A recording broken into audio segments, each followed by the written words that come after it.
maybe a couple people that I haven't met. So it's Happy New Year to everybody.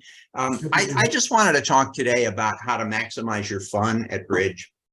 And there's nothing, technical or, bridge-like here, but I think it's important. So, I like to start these things with some kind of an image. So this is what I came up with for today. All right. Okay, so let's have fun. So this is the key. Anybody remember the Dick Van Dyke Show? Yes. Yes. All you need to do is model yourself after Rob Petrie. Okay? Because his lovely wife is going to say, Rob, are you sure you know what you're doing? And Rob is going to say, nope, but I'm having fun. This is the whole presentation in a nutshell.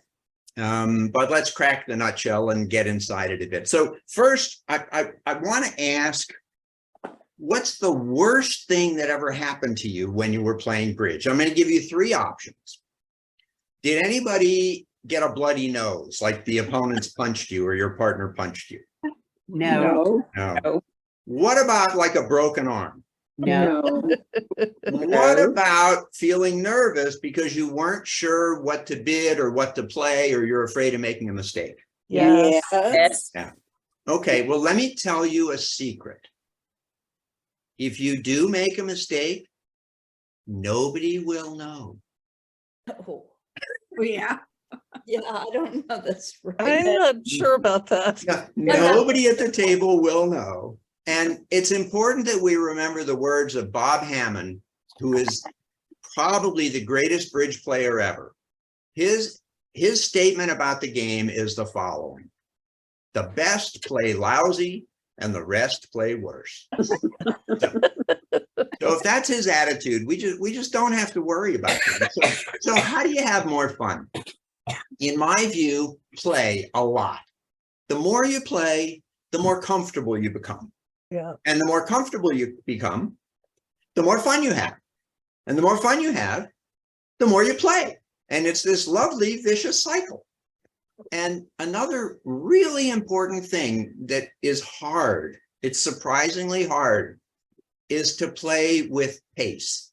Play kind of at some speed. Have any of you ever sat there and thought, I don't know what to do? Yes. Yeah. And have you then continued to sit there and think, I don't know what to do? Yes, they have. Come on, admit it. Right. Here's another secret. The cards in your hand won't change. No matter how long you look at them, the cards won't change. So there's no real way when you're stuck, just do something.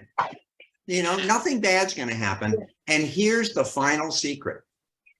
Trust my mom. That's so cute. Listen to the voice of my mother from 55 or whatever, 60 years ago. Down one is a good bid. All right. Now, in all honesty, I must say that she said that when my brother and I were playing against my mom and my dad. She would say that all the time to me and my brother.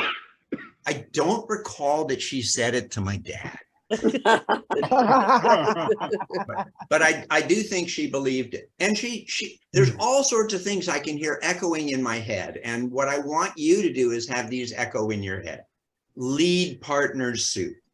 If you're on opening lead and partner bid a suit, lead the suit. How many of you sit on opening lead and say, oh my gosh, what should I do? Well, if partner bid a suit, there's your answer. And it relieves the cognitive burden, and it relieves that feeling of, oh my God, what do I do? If partner leads something, my mom used to say, clobber your partner's opening lead. She leads something, you got the king, play it. You got the ace, play it. And then she'd say, return partner's opening lead. If you're on defense and partner led a suit, she probably likes the suit. So if you get a chance, play it back. And she'd say, on defense, play second hand low. But she'd also say, cover an honor with an honor on defense. And she'd say, play third hand high on defense. Try to take the trick. And she'd say on opening lead against no trump, lead the unbid major. Well, we always want to look for a major fit, right?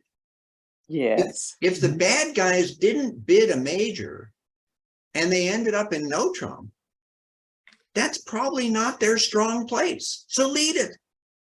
My mom was not trained in bridge, but she was good instincts.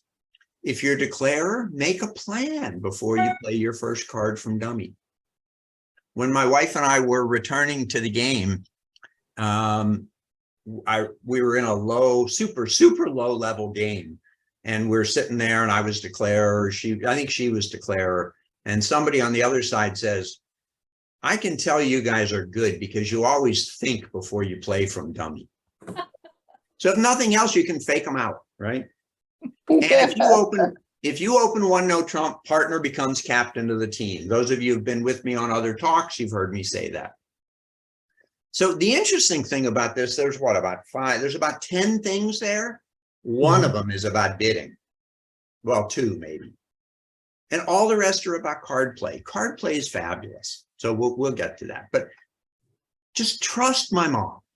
Why? She has these maxims, right?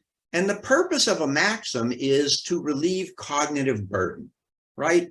Instead of having to think, you just rely on a little phrase like second hand low or return partner's opening lead. And when you become relaxed, you have more fun and you absorb more and you actually end up thinking more. And if it doesn't work, if you do one of these things and it doesn't work, do what I do. Just blame my mom. Absolve yourself of guilt. So, I wanted to show this hand. Those of you who've been with me for a while have seen this hand before. I don't want to examine it in detail, but if we just kind of take a look at it, it looks like East and West have 10 spades between them. And, you know, they got some good high cards and spades and diamonds and hearts. It looks like they can take a bunch of tricks in a spade contract. Well, I copied this hand out of a tournament that my lovely wife Dana and I played on BBO, Bridge Base Online. There were 241 tables. So remember the whole idea of I didn't know what to do. I didn't know the right thing. What's the right thing? Very often there is no right thing. Yeah. There's sometimes a better and a worse. But of those 241 tables, here's what happened. 75 of them bid 4 spades and made 4. 41 of them bid 4 spades and made 5. So about half of them bid game and made it. And then the other half are scattered the heck and gone all over the place. So this is a game of people. It was an open game on BBO, which means that anybody can play in it. You'll see mostly intermediates, a few people who call themselves advanced, the occasional expert or even world class. And yet the results are scattered all over the place. So my counsel is don't worry about it. Don't worry, just do what you can, have fun. Half of the people bid game. Looks like everybody made game who bid spades. And about 2/3 of the people took 10 tricks and about 1/3 of them took 11 tricks. Was that because they played it better? Was that because the defense was worse? Who knows? Just stuff happens. And my favorite thing about this one is of the other 14 contracts, one of the north-south pairs ended up in 5 hearts down 6. Wow. So if somebody can end up in 5 hearts down 6, you can relax. And in particular, the interesting thing is if East West are vulnerable, making 4 spades is worth 620. And if the bad guys are not vulnerable, setting them 6 is only 300. So the real question here is, why didn't East West double them? I love this game. I love this game. So my wife Dana is fond of saying that bridge is infinite. Yeah. You'll see crazy hands. You'll see situations where you have absolutely no idea what to do. In the bidding, in the card play, on the defense. And most of the time, except for the few world-class people, nobody else has any idea either. So just play and have fun and play fairly quickly so the next hand comes up. I just think it's totally cool that we could have those 241 tables. That's almost 1,000 people. And all that variety and crazy things happen. And then, of course, remember Bob Hammond. The best play lousy and the rest play worse. Mm-hmm. Now, Bridge is Infinite has a slightly different feeling for me. This is my interpretation. I think I keep learning and improving. Right. And then I get to a corner and I go, oh my goodness, there's more. And then I learn a little more. And then I look to the left and I say, oh my, there's more. And it just keeps going. I mean, Escher-like, exactly. You must have been checking my Google searches, Ted. That's what I was looking for today to get an image. This is called a something staircase, started with a P. I'm too old to remember things very long. Great.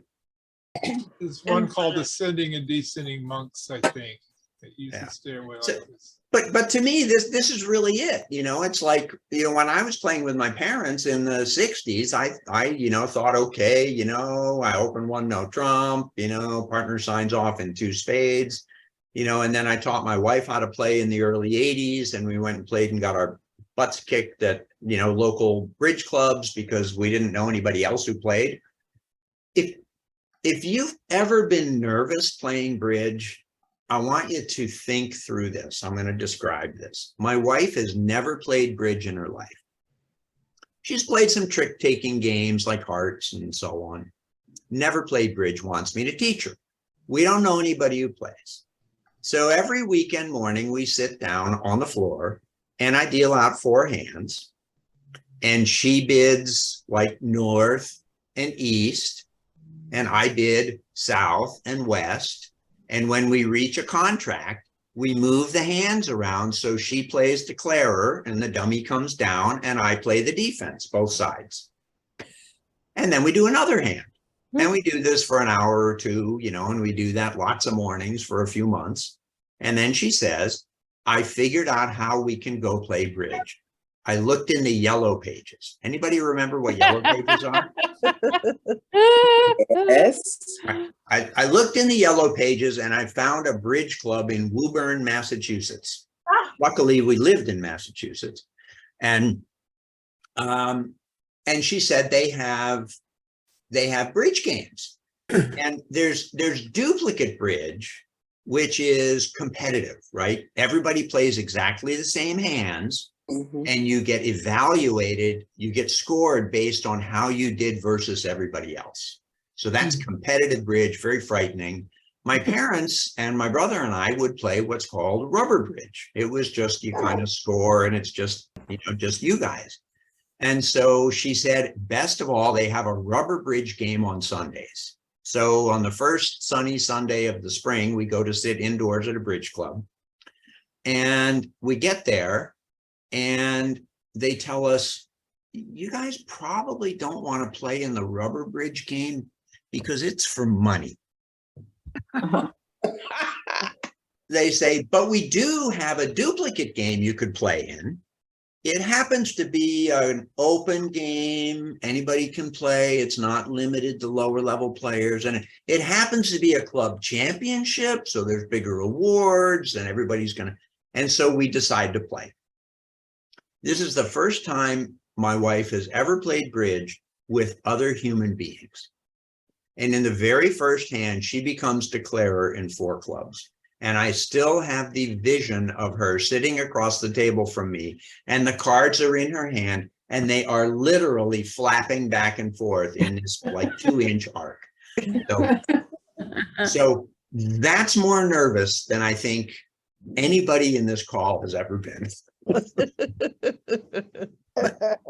And so we played and we accumulated some master points, and then we quit for a long time, and we had a list of things we were going to add to our game. And then we came to California and we had kids, and eventually the kids grew up and left. And my wife went to a bridge class with a friend, and the friend said, this is too hard, and quit. I mean, this is too boring, and quit.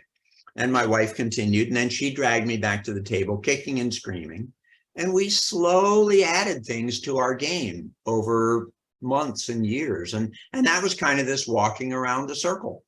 Those of you who've been with this group for a while, you've learned Jacoby transfers after a 1-no Trump opener. When we returned to the game in 2015, we didn't use Jacoby transfers. We added them to our game. So anyway, it's just a matter of wanting to learn and change and grow, or just play and have fun. So I wanted to give my perspective on the evolution of a bridge player. And I think it goes like this. You learn the mechanics. In the old days, you learned how to shuffle and deal and sort the cards. Nowadays, you learn how to log into BBO. And then you learn some declarer play. Oh my gosh, I'm declarer in 3-no Trump. What the heck is my plan? And then you learn some bidding.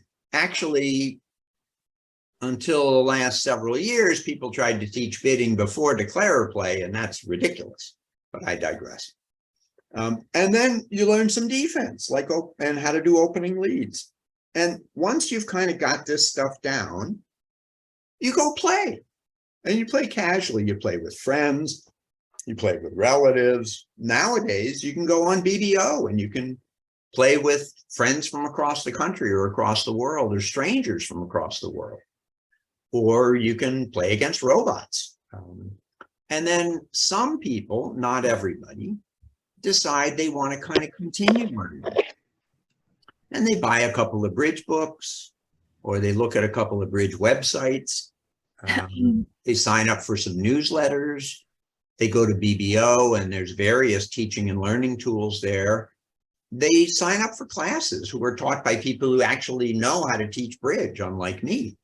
When we were, I would call us low intermediates, we decided it was time to take some classes.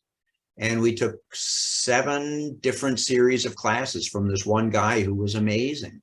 And he moved us up from being low intermediates into being intermediates. And he gave us the platform to become solid intermediates. And I think we're somewhere in between solid intermediates and strong intermediates. And then maybe you go play competitively. And there's lots of different competitive games you can play at that are stratified by different levels of experience. You can play in games that are limited to people with very few master points as awarded by the ACBL.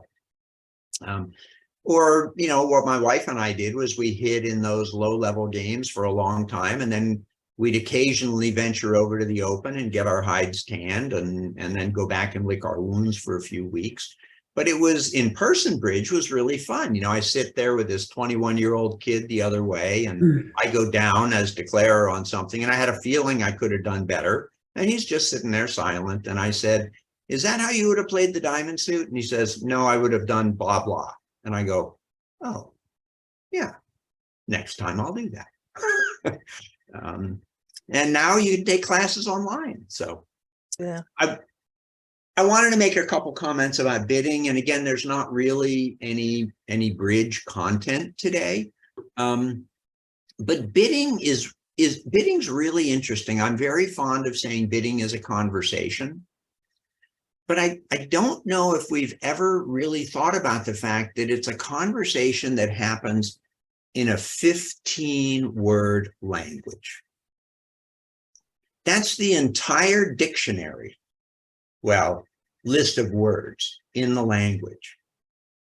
Think of all the things we can convey in the bidding. I mean, as a simple example, if you open one no trump, what you've really said is, partner, I have 15 to 17 high card points and a balanced hand. I just think that's totally cool. I mean, it's amazing. And in a different context, partner opens a spade and you bid one no trump. You're saying, partner, I have 6 to 9 high card points and I don't have a suit that I can bid at the 1 level. I mean, it's just amazing. And when we have a bidding conversation, sometimes we tell partner something, sometimes we ask partner something, and always we're listening. And I think the most important thing to remember about bidding is we're just trying to answer 2 questions. What suit do we want to play in? And how high do we want to go? And if you keep these 2 things in mind, it makes bidding a whole lot easier. So the 10% to remember, play a lot. Play with pace. You know, if you're kind of stuck and not sure what to do, just do something. There will be another hand. And nothing bad ever happens. Bridge is infinitely varied. It's infinitely fascinating. It's infinitely challenging, and it's infinitely fun. I worked with a group on Tuesdays before this, and today's hands, you know, they're just randomly dealt hands. And every one of them was fascinating. And a couple of them were completely impossible to know what to do. You know, but you do the best you can. And when you're feeling uncertain about yourself, remember my grandmother, who said that bridge was a terrible name. And you've probably all heard this. It should be called shoulda, woulda, coulda.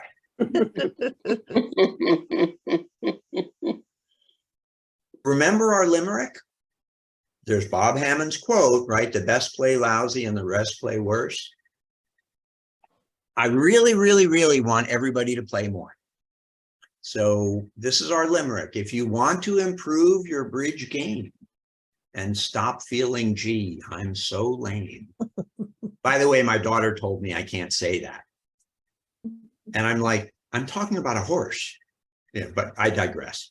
If you want to improve your bridge game and stop feeling, gee, I'm so lame, spend time at the table and soon you'll be able to make new mistakes, not the same. That's great. Very good. So that's really the gist of what I wanted to do today. Let me just pause for a minute, see if there are questions, comments. No, I think that was wonderful. But Names. Click on the players' names and see where they're from and what level they say they are. I did this today to just kind of make sure I knew how to do it. And there was somebody from Turkey sitting east and somebody from Italy sitting north and people from the US sitting west and south. And I just think that's so cool. Yeah. So Phil, yes. are you able to see all 4 hands? Yes, we'll do that in a sec if that's my great. browser will wake up. So Very what I'm cool. going to do is stop sharing. And then I'm going to, once I get into, okay, I'm in BBO. Now I'm going to start sharing. It's always a little scary. Okay. Can you all see my BBO screen? Yes. Yep. Okay. So there's tons of things at BBO, right? We have all talked about how you can go play solitaire. You know, so you get a faster browser than mine and come on. And it goes pass, and I'm going to open a spade and my partner bids 2 clubs. Oh, that's a convention. I'm not going to worry about that. So you can do all these solitaire things, which are totally fun, and you can go to casual.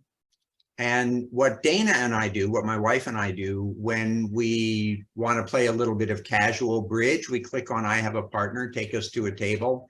I type in her name, I invite her, and boom, suddenly we're playing against two people from Turkey or Indonesia or, you know, Florida or some other strange place. Sorry, I hope there are no Floridians here. So here's the homework is go to casual and then click on take me to an interesting table. And you'll just pop into a table. Oh, good. We're right at the start of the bidding. Can you see the four hands? Yeah. Yeah. Okay, so South passed, West bid one club, 4, 7, 10, 17, 18, too strong to bid a no trump, right? Mhm. So, Yeah. so they start with a club and their plan is to rebid two no trump. So let's see, we can kind of guess what's going to happen. This CEO guy up here is going to pass. When people have names like that, I figure that I don't like them. So this person's going to bid a heart. This person's going to pass. And now this person's going to bid two no trump. They're thinking. They're thinking, which is permitted. Mhm. But then again, there you go. And this person's going to pass. And what do we think East is going to do? Three no trump. 3, yeah. Yeah, partner has 18 or 19. We've got 10. That's plenty. Okay. So North is going to be on lead. What do we think North is going to lead? Fourth from longest and strongest? Yeah. 4 diamonds. Mhm. Yeah, probably the 4 diamonds. Let's see what happens. I'd go up with the 10 from dummy just in case North led from the Queen Jack. What do you think? Mhm. See if Oh, we get yeah. lucky. Sure. So we have, Why not? yeah, we have, oh my goodness. Now we're going to have 3 diamond winners and 2 clubs is Oh. 5 and 2 hearts is 7 and the ace of spades is 8. Where's winner number 9 going to come from? Say again? Vanessa? I was counting 3 diamonds and 2 clubs and 2 hearts is 7 and the ace of spades is 8. Where are we going to get number 9? You'll get one from a spade after you lose to the king. Yeah, my plan would be to knock out the king of spades. Another good plan is to establish the 4th heart. I'm a 4th club. Another plan is to hope the hearts go 3-3, which is unlikely, but they do. So anyway, this is kind of the feel for it. Mhm. Fun. Are you playing this, Phil? No, we're watching. Oh, okay. I thought we were watching. I was No, like, I'm seeing that was- exactly what you're seeing. And all these numbers are because I have an add-in in my browser that tells me how long it took everybody to do everything. So let's go back and Phil, let's go what to- are those little numbers next to each players? What each? See, it said 2.7. I have an add-in in my browser that does some things for me on BBO, and it tells me how many seconds it was before the person played. Wow. Oh, wow. And I'm not interested in that aspect of the add-in, but I'm interested in some other things it does for me. Click on one of the players. Let's see where Oh they're yeah, from. let's see who CEO is. Ooh, he's an expert from Austria named Piotr. And these are the systems that he likes to play. Wow. Oh. And his partner, Gotcha One, is an expert from Georgia. I assume that's like, you know, the Beatles, Georgia, not the US Georgia. Right, from the name, I'd say yes. Yeah. And over here we have an expert from the US. And over here we have an expert from the US. So now I understand why they're bidding slowly. Experts always bid slowly. Oh. Oh, It's a requirement. Dana and I were at the club one night on a Wednesday night in the open game, and we followed a guy who is among the best card players in the world. He happens to live in the Palo Alto area. And when you're east-west, you move from table to table. And so if the round ends and it's your turn to move and the other people aren't done yet, you just have to like stand there and try not to look at any of the hands. And we were behind this guy and he was unbelievably slow. And we're like, this is not a world championship. Can you just play faster and kick everybody's butt? But anyway, experts play slow. So let's see if we land at a different, oh, here's a list of interesting tables. I've never done this. Look at all these interesting tables. Let's pick one at random. Okay, this is the junior teams from Ecuador. Oh, cool. He's from Ecuador. He's from Ecuador. Ooh, an advance from Chile masquerading as an Ecuadorian. So anyway, what I would really like you to do is just watch for 15 minutes or 30 minutes. You know, it's like the whole thing about learning to be present. You know, you'll click there and notice how he played the 7, not the 8, because he has the 9, right? The 7 and 9 are equivalent because Dummy had the 8. So just watch the card play for a while. So Bill, yes. sometimes when you go to this particular site within BBO, they will have teaching tables, and Yes. there'll be teachers teaching at this particular table. They'll have their students there. Oh, that's fabulous. Yeah. So so how do we find, can you tell me how to find a teaching No. table? Oh. And I know it's because Go I was back. watching You have to go back. I know it's not There under you go. casual. There you are. Oh, you don't have the option. Yeah. Well, one of the things that I do for the group I work with on Tuesdays is I start a teaching table. Right. And I put their names in and I start the table, and it starts dealing hands. It'll actually deal even if you don't have people at the table. So sometimes when I'm trying to think of interesting hands to show to people, I just do this for a while. I mean, this one's pretty crazy. Oh, Yeah, That is definitely crazy. Yeah, I think wow. we've had that before. Gosh. Well, there's 650 trillion hands, so you probably Yeah. haven't had it, but anyway, This is so insane. there's all this cool stuff. So my ask of you is to go to BBO and watch a little bit. And then I did want to go back and repeat one thing from the presentation. And In addition to the order which the cards are dealt out, I mean, in addition to the 52 factorial cards, if you just change who's playing first, Yeah. that changes it, even though the cards are physically in the same location on the board. yeah, we had a hand today in the people I work with where it was very difficult to bid. But it turned out that if a different person dealt, the sequence of bids would be different and it would have been way easier. So I mean, that's the kind of thing that just blows me away about bridge. So Right. here are my, can you see my screen? Yeah. So my suggestions, which is kind of a repeat, play a lot. Play with pace. Mhm. Work toward bidding and playing a hand in 7 minutes. You can get there. I never did in the old days, but you can get there now. And when you're not sure what to do, just do something. You stare at the cards, they don't change. If you're stuck, you know when you're stuck, right? So just do something. And most importantly, don't worry about doing something wrong. During the bidding, go with your gut.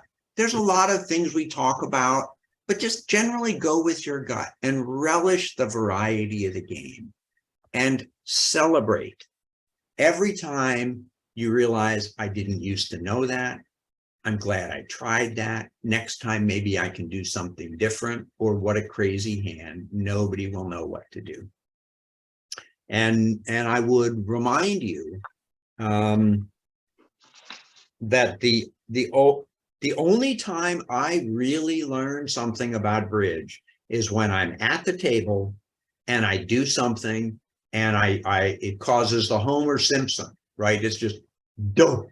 I should have done something different. And that's kind of when I learn it. So, So today we'll take a break for once I'm on schedule or ahead of schedule. We'll go to coaches' Zoom rooms. The Rusties will go with Martha. And the regulars, we've got 4 hands we can play. And a reminder that in Shark Bridge, everybody will sit at his or her own table. I forgot to put it on this screen. My recommendation is that everybody bids silently individually. And then the coach asks, where did everybody end up? And we talk about the bidding and then go back and redo it.